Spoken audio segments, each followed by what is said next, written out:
Hello बच्चों, तो कैसे हैं आप लोग। मेरा ये वीडियो 2 पार्ट में बन गया है। एक्चुअल में कुछ टेक्निकल इशू हो गई थी, तो आप पार्ट 1 और पार्ट 2 दोनों देख लीजिएगा। ठीक है। तो हम बात कर रहे थे एक्सटिंक्ट स्पीशीज़ की। ठीक है। तो एक्सटिंक्ट स्पीशीज़ क्या होता है कि कंप्लीट डिसअपियरेंस ऑफ स्पीशीज़, ऐसी स्पीशीज़ जो क्या हो गई है, अब पृथ्वी से गायब हो चुकी है, पूरी तरीके से लुप्त हो चुकी है। विलुप्त प्राणी या कह सकते हैं हम, जो कि पूरी तरीके से गायब हो गई है, अब हमें वो पृथ्वी पर और देखने को नहीं मिलती। तो उसे हम क्या बोल देते हैं, एक्सटिंक्ट स्पीशीज़ बोल देते हैं। एग्जाम्पल क्या आ जाएगा, डोडो बर्ड। ठीक है, एक बर्ड हुआ करती थी डोडो, वो अब एक्सटिंक्ट हो चुकी है। मैमथ, हाथी जैसा दिखता है ना, हाथी बहुत विकराल बड़ा सा होता था, आपने मूवी वगैरह में कार्टून में देखा होगा मैमथ। और डायनासोर है, डायनासोर तो आपको पता ही है। तो ये सब क्या है, एक्सटिंक्ट स्पीशीज़ है। उसके बाद नेक्स्ट हम बात करते हैं किसकी, थ्रेटेंड स्पीशीज़ की।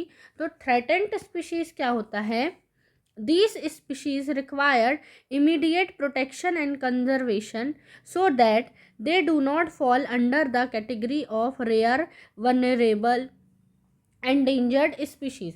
मतलब ऐसी स्पीशीज़ जिसको इमीडिएटली प्रोटेक्शन और कंजर्वेशन की ज़रूरत है, अगर हमने उसको समय पर नहीं बचाया तो क्या हो जाएगा, वो रेयर, वनरेबल या एंडेंजर्ड स्पीशीज़ की कैटेगरी में आ जाएंगी। उनको क्या है, थ्रेटेंड है। ठीक है, जिसको हिंदी में संकटापन्न प्रजातियां भी कह सकते हैं अपन। उसके एग्जाम्पल क्या है, घड़ियाल। ठीक है, सबसे पहले है हमारा घड़ियाल, जो पानी में रहता है, मगरमच्छ की तरह दिखता है, पर उनकी जो स्नोट रहती है, ठीक है, वो थोड़ी लंबी होती है। फिर हम बात करते हैं पाइथन। उसके बाद स्नो लेपर्ड, जो कि कहाँ, हिमालय रीजन में मिलेगा।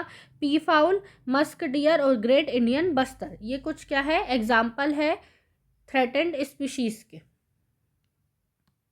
उसके बाद नेक्स्ट हम बात करते हैं एंडेमिक स्पीशीज़ की। अब एंडेमिक स्पीशीज़ याद रखना, ये आपके कोर्स बुक में भी है। तो एंडेमिक स्पीशीज़ क्या होती है, ऐसी स्पीशीज़ जो एक पर्टिकुलर एरिया में मिलती है और हर जगह नहीं मिलती है। तो डेफिनेशन देखते हैं, endemic species are those species of plant and animal found only in a particular area and not found anywhere else. ठीक है, तो ऐसी स्पीशीज़ जो एक पर्टिकुलर एरिया में ही मिलेगी, बाकी हर जगह नहीं मिलती है, ऐसे प्लांट या एनिमल को हम क्या बोल देते हैं, एंडेमिक स्पीशीज़ बोल देते हैं। एग्जाम्पल देखते हैं हम, साल और वाइल्ड मैंगो है। ठीक है, साल और वाइल्ड मैंगो है, ये एंडेमिक फ्लोरा है, मतलब प्लांट है। ये कहाँ मिलते हैं, ये पचमढ़ी में मिलते हैं। ठीक है, पचमढ़ी बायोस्फीयर जो है। उसके बाद हम बात करते हैं बाइसन और Indian giant squirrel and flying squirrel जो है, are the endemic fauna in Pachmarhi biosphere area. ठीक है, ये यहाँ पे ये क्या हो गया, ये क्लियर कर देते हैं। तो कौन से फ्लोरा में हमने क्या बात करें, साल की और वाइल्ड मैंगो की, और हमने एनिमल में बात कर रहे हैं बाइसन, इंडियन जाइंट स्क्वायरल है, यहाँ पे आप पिक्चर में देख सकते हो, ये इंडियन जाइंट स्क्वायरल है, जो हमारी नॉर्मल गिलहरी होती है उससे बहुत बड़ी मिलती है, और फ्लाइंग स्क्वायरल भी मिलती है हमें कहाँ पर, पचमढ़ी बायोस्फीयर में। ठीक है, ये है हमारा वाइल्ड मैंगो, ये साल के। ठीक है, और ये हमारे जो है एनिमल्स है। ओके, तो एंडेमिक स्पीशीज आपको, आई होप जो हमारे वाइल्ड लाइफ है वो बहुत अच्छे से क्लियर हो गया होगा। चलिए अब आगे देखते हैं हम। उसके बाद हम नेक्स्ट बात कर लेते हैं causes of extinction of wild life. अब हमने बताया कि ये जो वाइल्ड लाइफ एक्सटिंक्शन हो रहा है इनका, तो ये हो क्यों रहा है, विलुप्त क्यों होती जा रही है। तो सबसे पहले रीज़न है और मेन रीज़न है कि कटिंग ऑफ फॉरेस्ट। जितना ज़्यादा, अभी हमने स्टार्टिंग में भी पढ़ा था डिफॉरेस्टेशन, तो जितना ज़्यादा पेड़ों की कटाई हो रही है, पेड़ कटते जा रहे हैं, तो एनिमल के लिए घर ही नहीं बच रहा है रहने के लिए, तो वो कहाँ जाएंगे। तो धीरे धीरे वो प्राणी क्या हो रहे हैं, लुप्त होते जा रहे हैं, गायब होते जा रहे हैं। सेकेंड हम देखते हैं killing of animal for food, skin and pleasure. लोग क्या करते हैं, एनिमल्स का शिकार करते हैं अपने भोजन के लिए, फूड के लिए, स्किन के लिए और अपने प्लेजर के लिए, जॉय के लिए, इंजॉयमेंट के लिए क्या करते हैं, एनिमल को मार देते हैं। उसके बाद थर्ड बोलता है illegal trade off plants and animal, है ना। प्लांट और एनिमल्स की क्या हो रही है, इलीगल तरीके से ट्रेड हो रही है। उनको इंटरनेशनल मार्केट में उनको एनिमल्स को, उनके प्रोडक्ट को क्या करते हैं, बेचा जाता है, नेक्स्ट है lacking of strict wild life law. इतना ज़्यादा स्ट्रिक्टली वाइल्ड लाइफ से रिलेटेड लॉ नहीं बने, नियम कानून नहीं बने और लोग उनका पालन नहीं करते हैं, इसीलिए भी क्या हो रहा है, वाइल्ड लाइफ जो है ख़त्म होती जा रही है। नेक्स्ट है नेचुरल कैलामाइट्स जो होती है, मतलब प्राकृतिक जो भी हमारी त्रासदी आ जाती है, जैसे कि फ्लड आ गया, बाढ़ आ गई, ड्रॉट है, सूखा पड़ गया, या जंगल में आग लग गई, फॉरेस्ट फायर, उसके कारण भी क्या होता है, ये जो नेचुरल कैलामाइट्स होती हैं इनके कारण प्राकृतिक आपदा से भी क्या होता है, हमारे एनिमल्स की जान को खतरा रहता है। ठीक है, तो ये कुछ कॉजेस थे। उसके बाद नेक्स्ट अब हम बात कर लेते हैं conservation of forest and wild life. इसलिए हमें क्या करना है कि हमारे वाइल्ड लाइफ को, फॉरेस्ट को बचा के रखना है। क्यों बचा के रखना है, अभी हमने बात की थी कि फॉरेस्ट और एनिमल जो है हमारे लिए क्या होता है, इम्पॉर्टेंट है, इकोसिस्टम को बैलेंस करते हैं, बायोडाइवर्सिटी को बैलेंस करते हैं। तो उनको अब हम कैसे बचाएंगे, किस तरीके से उनका कंजर्वेशन किया जाएगा, तो क्या करना है, forest and wild life can be conserved bye setting up areas like, हमें क्या बना देना है, कुछ ऐसे एरिया सेटअप करना है, जैसे कि बायोस्फीयर रिजर्व बना लिया हमने, वाइल्ड लाइफ सेंचुरी बना ली और नेशनल पार्क। ये जो होते हैं, इन तीनों के अंदर क्या होते हैं, हमारे जो भी पर्टिकुलर हमारी जो भी फ्लोरा या फोना होती है, एनिमल या जो हमारे प्लांट्स होते हैं, उन स्पीशीज़ को क्या किया जाता है, कंजर्व किया जाता है, बचाया जाता है। ठीक है, सबसे पहले अगर हम बात करते हैं किसकी, बायोस्फीयर रिजर्व की, तो biosphere reserve are large area of protected land for conservation of biodiversity and the traditional life of tribal living there. ठीक है, तो यहाँ पर क्या करते हैं, एक ऐसी प्रोटेक्टेड लैंड रहती है जहाँ पर हम कंजर्वेशन करते हैं किसका, बायोडाइवर्सिटी का, मतलब पूरे हमारे जितने भी एनिमल हैं, प्लांट्स हैं, उनका हम क्या करते हैं, कंजर्वेशन करते हैं।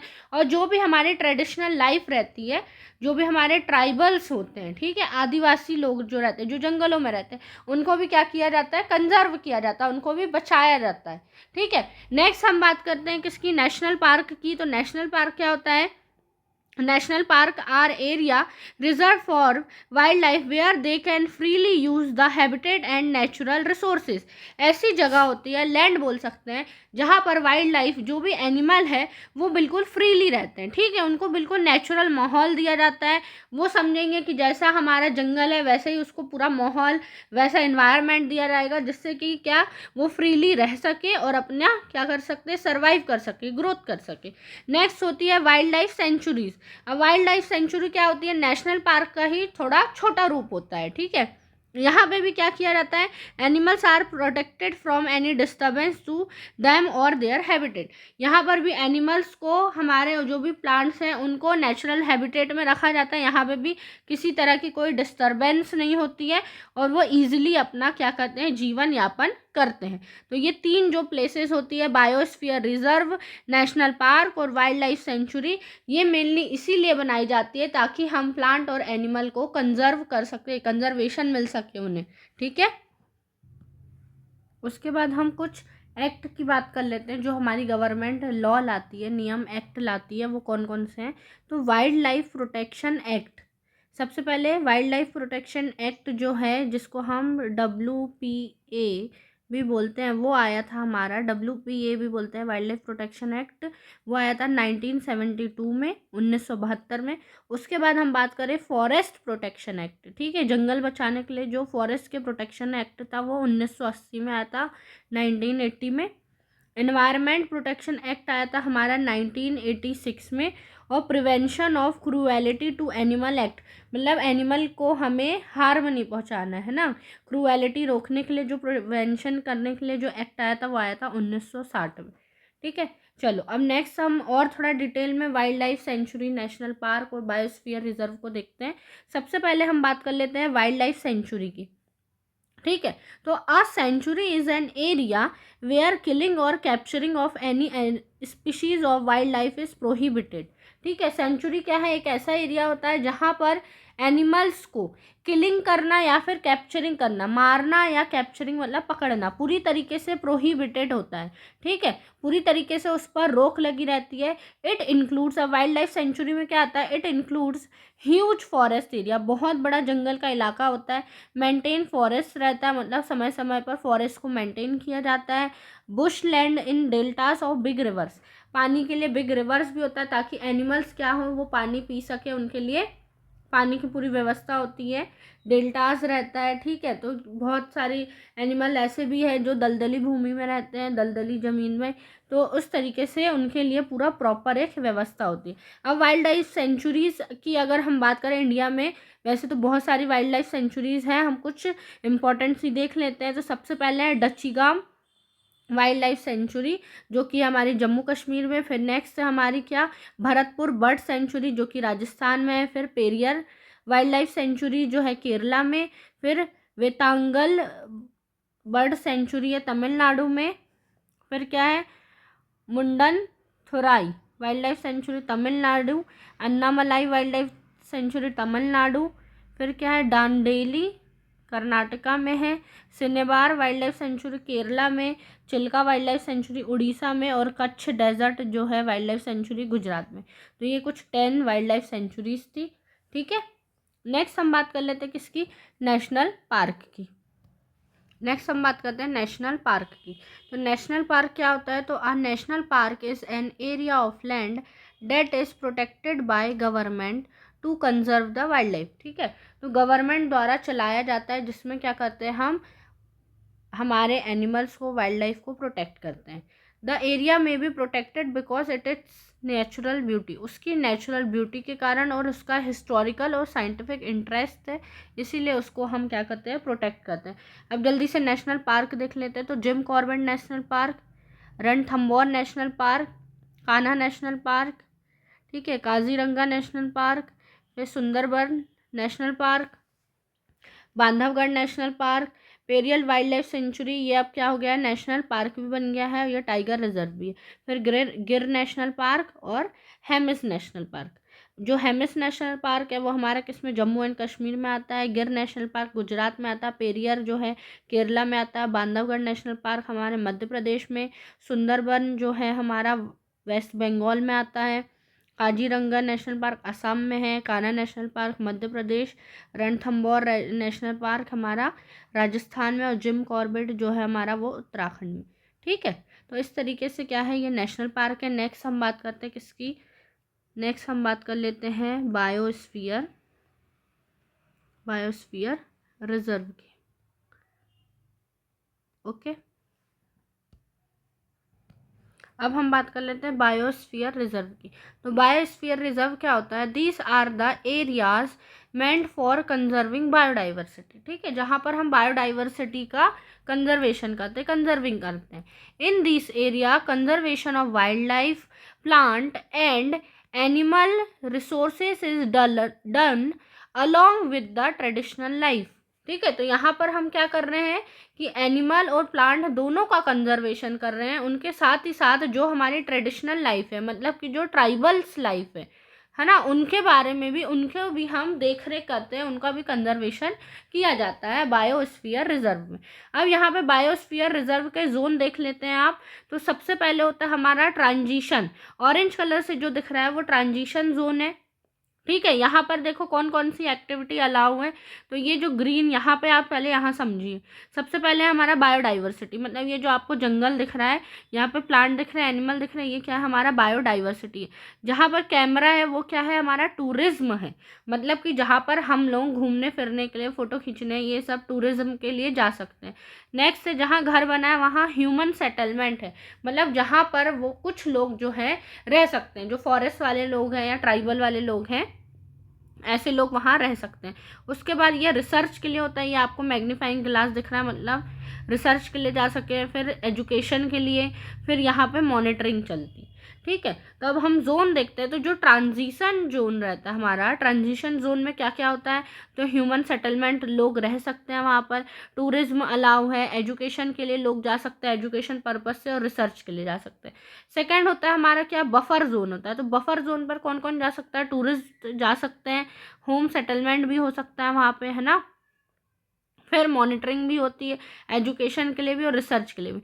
नेक्स्ट आता है जो हमारा कोर जोन रहता है। कोर जो होता है सबसे सेंसिटिव जोन रहता है, यहाँ पर जो वाइल्ड लाइफ एक्टिविटी सबसे ज़्यादा होती रहती है, मतलब एनिमल सबसे ज़्यादा एक्टिव रहते हैं। और यहाँ पर आप देख सकते हैं यहाँ पर सिर्फ मॉनिटरिंग हो रही है, यहाँ पर बाकी सारी चीज़ें आप देखोगे ये जो बाकी की चीज़ें tourism, human settlement, research, education, ये सब वहाँ पर क्या होता है, मना होता है, रेस्ट्रिक्टेड रहता है। वहाँ से पर सिर्फ क्या होता है, मॉनिटरिंग चलती है कि एनिमल कैसे रह रहे हैं, उनको कोई खतरा तो नहीं है, कोई परेशानी तो नहीं है, प्लांट कैसे हैं, उन सब के बारे में बस मॉनिटर किया जाता है। उसके बाद नेक्स्ट हम बात कर लेते हैं बायोस्फीयर रिजर्व इन इंडिया। कौन कौन से बायोस्फीयर रिजर्व है, तो है सबसे पहले हमारा नीलगिरी बायोस्फीयर रिजर्व, जो कि कहाँ है, तमिलनाडु, केरला और कर्नाटका, तीनों में पड़ जाता है ये क्या, नीलगिरी बायोस्फीयर रिजर्व।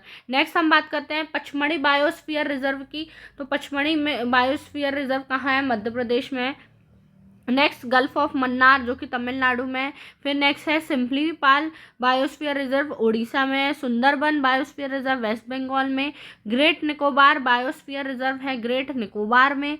नेक्स्ट है नंदा देवी बायोस्फीयर रिजर्व जो है हमारा उत्तराखंड में है। फिर अचानक मार्ग अमरकंटक बायोस्फीयर रिजर्व छत्तीसगढ़ और मध्य प्रदेश दोनों में लगता है।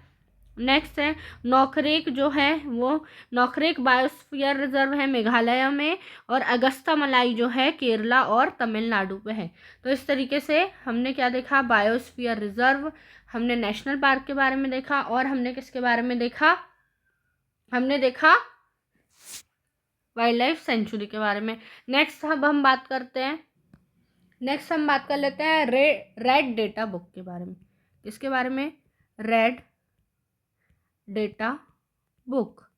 अब ये रेड डेटा बुक क्या होती है, कोई लाल रंग की किताब नहीं है, ध्यान से समझिए क्या होता है।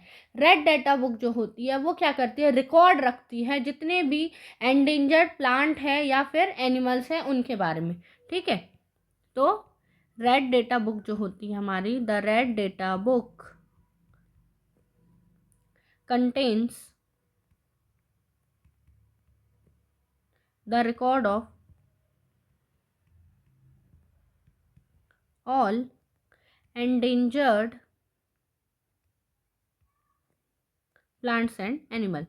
जितने भी endangered plants and animal हैं उनका रिकॉर्ड कौन रखता है, हमारी रेड डेटा बुक रखती है, ठीक है। उसमें से हमें पता चल जाता है। फिर और क्या करते हैं ये, तो it give the static of their population so that immediately conservation programme regarding those species can be initiated. तो हमें वो पर्टिकुलर किसी भी एनिमल या प्लांट के बारे में बताती है, उसकी पॉपुलेशन के बारे में बताती है, जिससे हमें पता चलता है कि हमें किस एनिमल को या कौन से एनिमल ऐसे हैं जिनको क्या है, हमें कंजर्वेशन की ज़रूरत है, या कौन से एनिमल वनरेबल में आ रहे हैं, कौन से रेयर है ना। उन सब के बारे में कौन बताता है, रेड डेटा बुक बताता है। अब रेड डेटा बुक में सबसे पहले एनिमल्स को कंपाइल्ड किया गया था याद रखना 1991 में सबसे पहले क्या किया गया था, फर्स्ट रेड जो डेटा बुक है, रेड डेटा, क्या लिख रही हूँ मैं, रेड डेटा बुक में ऑफ एनिमल्स को कंपाइल किया गया था, सबसे पहले जोड़ा गया था, ठीक है।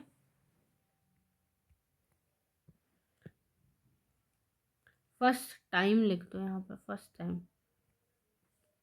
पता नहीं क्या लिख दिया, समझ जाना आप लोग। नेक्स्ट अब हम बात कर लेते हैं किसकी, प्रोजेक्ट टाइगर की, ठीक है। अब ये प्रोजेक्ट टाइगर क्या होता है, तो प्रोजेक्ट टाइगर जो है गवर्नमेंट ने लॉन्च किया था, कब पहली बार लॉन्च किया था, 1 अप्रैल 1973 में, ठीक है, बाय दी गवर्नमेंट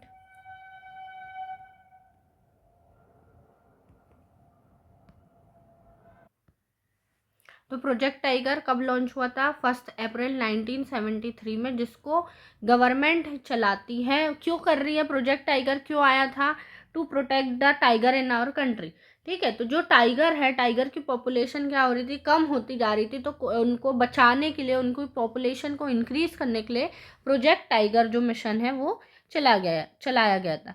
नेक्स्ट हम बात करते हैं माइग्रेशन, ठीक है। नेक्स्ट क्या होता है, माइग्रेशन। अब समझो माइग्रेशन क्या होता है।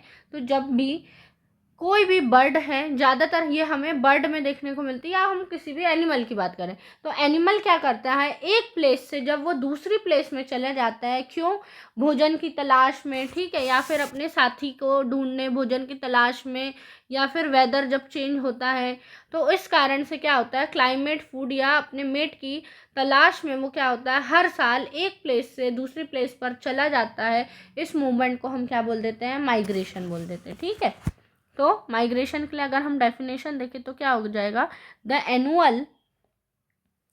Annual movement of animals from one habitat, ठीक है, वन हैबिटेट टू अदर,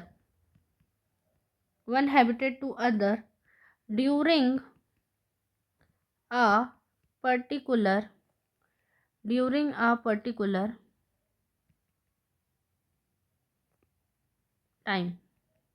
ठीक है, एक पर्टिकुलर टाइम में, ज़्यादातर क्या होता है, मोस्टली होता है विंटर में, पर्टिकुलर टाइम मोस्टली क्या होता है, विंटर में, because of climatic change is known as migration. ठीक है, तो हम देखते हैं कि जो माइग्रेशन होता है तो ज़्यादातर वो किस में देखने मिलता है, बर्ड्स में या तो फिशेज में देखने को मिलता है। तो ये क्या करते हैं, या तो इनके एरिया में क्या होता है, पर्टिकुलर ज़्यादातर हमें विंटर के टाइम में देखने को मिलता है, तो उनके एरिया में बहुत ज़्यादा ठंड पड़ती है, बहुत बर्फबारी हो रही है, ठंड हो रही है। जैसे कि हम देखते हैं हर बार साइबेरियन क्रेन्स होते हैं, जो कौन होते हैं, साइबेरियन क्रेन्स की बात करें अगर हम, तो ये कहाँ से आते हैं, उड़ के आ जाते हैं, ये साइबेरिया से आ जाते हैं। कम से कम ये 17,000 किलोमीटर तक का जो डिस्टेंस है वो कवर कर लेते हैं। इतनी दूर तक वो उड़ के कहाँ जाते हैं, हमारे इंडिया में आ जाते हैं। साइबेरिया से उड़ के कहाँ जाते हैं, वो इंडिया में आ जाते हैं। इंडिया में पर्टिकुलर जैसे अगर हम बात करें भरतपुर बर्ड सेंचुरी राजस्थान में, या अलग अलग देश के अलग अलग हिस्सों में भी ये हमें देखने को मिल जाते हैं। साइबेरियन क्रेन्स बोल दें, या हम क्या बोल दें, आर्कटिक टर्न बोल दें। ठीक है, आर्कटिक टर्न है, या फिर कुछ फिशेज होती हैं। तो ये क्या होती है कि एक पर्टिकुलर क्लाइमेट जब आता है, क्लाइमेट चेंज होता है, या एक पर्टिकुलर टाइम पर ये अपनी प्लेस से क्या होती है, ये दूसरी कंट्री में दूसरी प्लेस में आ जाती है। फिर यहाँ वो कुछ टाइम तक रहती है, ब्रीडिंग करती है, फीडिंग करती है, अपने एग ले करती है ना। और जब क्लाइमेट उनके वहाँ का नॉर्मल हो जाता है तो फिर वो क्या करती है, यहाँ से उड़कर माइग्रेट करके अपनी पुरानी जगह पर वापस चली जाती है। ठीक है, तो ये क्या होता है, माइग्रेशन होता है। उसके बाद नेक्स्ट हम बात कर लेते हैं किसके, रिसाइकलिंग ऑफ पेपर की। ये सब क्या होता है, एक मेजर स्टेप्स हैं to save and protect our biodiversity और वाइल्ड लाइफ, इनको बचाने के लिए। तो अगर हम बात करते हैं सबसे पहले किसकी, रिसाइकलिंग ऑफ पेपर की। तो रिसाइकल मीन्स क्या होता है, या रिसाइकलिंग वर्ड का मीनिंग क्या होती है। अब यहाँ पे कोई साइकिल नहीं चलाना। रिसाइकलिंग मतलब होता है रीयूज़, है ना, किसी भी चीज़ को हम क्या कर ले, रीयूज़ कर ले। तो रिसाइकलिंग एक ऐसी प्रोसेस है, recycling is the process of collecting waste. पहले हमने क्या करा, जो भी हमारा वेस्ट मटेरियल है, कलेक्टिंग वेस्ट, ठीक है, to regain material in order to use them again। ठीक है, तो हमने क्या करे, किसी भी वेस्ट मटेरियल है उसको हमने कलेक्ट किया, और फिर से उस मटेरियल को हमने क्या किया, ऐसे वेस्ट मटेरियल को हमने अपने लिए यूज़फुल बना दिया ताकि उसको हम दोबारा से यूज़ कर सके। तो उस प्रोसेस को क्या बोलते हैं, रिसाइकलिंग बोलते हैं। तो जैसे कि हम रिसाइकलिंग ऑफ पेपर करते हैं, तो आपको पता है कि एक पेपर बनाने में हमें बहुत सारे पेड़ों को काटना पड़ता है। जैसे कि अबाउट, यहाँ पे नोट डाउन है, about 17 about 17 full grown trees are required to produce 1 ton of paper. ठीक है, कितने 17 फुल्ली ग्रोन पेड़ों को अगर हम ट्रीज को काटेंगे तो हम 1 टन पेपर बना पाएंगे। Paper can be recycle about 5 to 7 time for use. और जो हमारे पेपर रहते हैं, वेस्ट मटेरियल रहते हैं, उसको हम 5 से 7 बार फिर से दोबारा से रिसाइकल करके यूज़ कर सकते हैं। ठीक है, इसीलिए we should save reuse and recycle paper to save not only trees but also to save the energy water and chemicals use to make paper. जब हमें पता है कि जितना भी हमारा वेस्ट पेपर है उसको हम दोबारा से 5 से 7 बार फिर से हम उसको क्या कर सकते हैं, रीयूज़ कर सकते हैं, रिसाइकिल कर सकते हैं। तो इसीलिए हमें क्या करना चाहिए, बार बार उन पेपर्स का रिसाइकिल कर लेना चाहिए, ताकि क्या हो, हमारे पेड़ों को काटने से बचाया जा सके।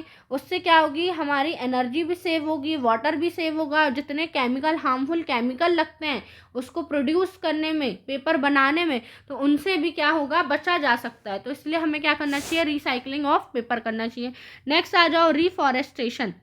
रिफॉरेस्टेशन क्या होता है, अभी हमने थोड़ी देर पहले पढ़ा था स्टार्टिंग में।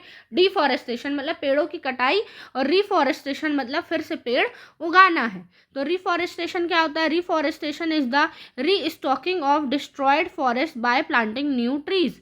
हमें नए नए पेड़ पौधे लगाना है ताकि हम क्या कर सकें, फिर से फॉरेस्ट को नया बना सके, डिस्ट्रॉय होने से बचा सके। ये देखो आप, ये क्या कर रहा है, ये मैन थोड़े थोड़े डिस्टेंस में पेड़ लगा रहा है, ये लोग पेड़ लगा रहे हैं, ये पेड़ लगा रहे हैं। ठीक है, तो we should plant at least as many trees as we cut. हमने जितने पेड़ काटे हैं उससे ज़्यादा हमें क्या करना, पेड़ लगाना है। We have already cause a lots of damage to our forest. वैसे ही हमने इतना ज़्यादा डैमेज कर दिया, ख़राब कर दिया उन पेड़ों को, फॉरेस्ट को।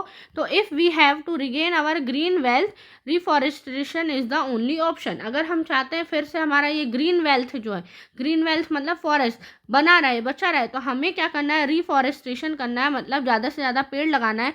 यही हमारे पास क्या है, ओनली ऑप्शन है, जिससे क्या कर सकते हैं, हम अपनी पृथ्वी को बचा सकते हैं, अपने एनवायरनमेंट को बचा सकते हैं। ठीक है, तो यहीं पर हमारा चैप्टर क्या होता है, कंप्लीट होता है। आई होप आपको वीडियो अच्छा लगा होगा, तो चैनल को लाइक करें, सब्सक्राइब करें। Thank you.